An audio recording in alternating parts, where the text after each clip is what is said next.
بسم اللہ الرحمن الرحیم۔ السلام علیکم۔ ٹیچر نے ایک دن مجھے بہت مارا۔ میں نے دل ہی دل میں انہیں جتنی گالیاں دے سکتا تھا دیں۔ ارادہ کیا جب بھی ذرا بڑا ہوا تو انہیں قتل کر دوں گا، لیکن وہ مجھے سکھا گئے۔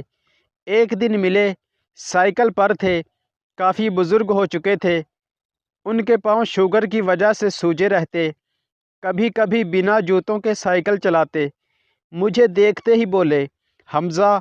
میں گاڑی سے بھاگ کر اترا۔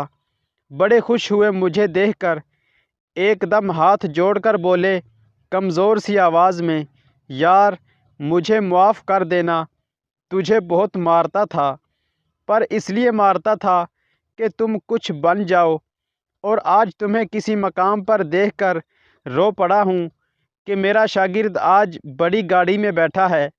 بیٹا تم میری خوشی کا اندازہ نہیں کر سکتے، اور رو پڑے۔ میرے سینے پر گھونسا لگا، تڑپ کر انہیں سینے سے لگا لیا۔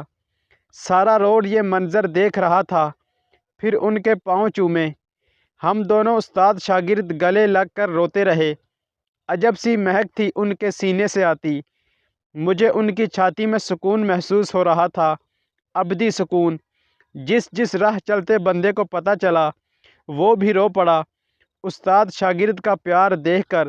بات یہ ہے کہ آپ اچھے نمبرز نہ بھی لیں، اچھے گریڈز نہ بھی لیں، صرف اپنے ٹیچر کا ادب کریں تو اجر ٹیچر نہیں خدا دیتا ہے۔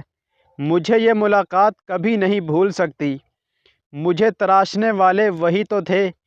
میں ایک گمنام بے شکل پتھر تھا، اس لیے جتنا ہو سکے صرف استاد کے احترام کو ترجیح دیں، اور یہی فقط کامیابی کی سیڑھی ہیں۔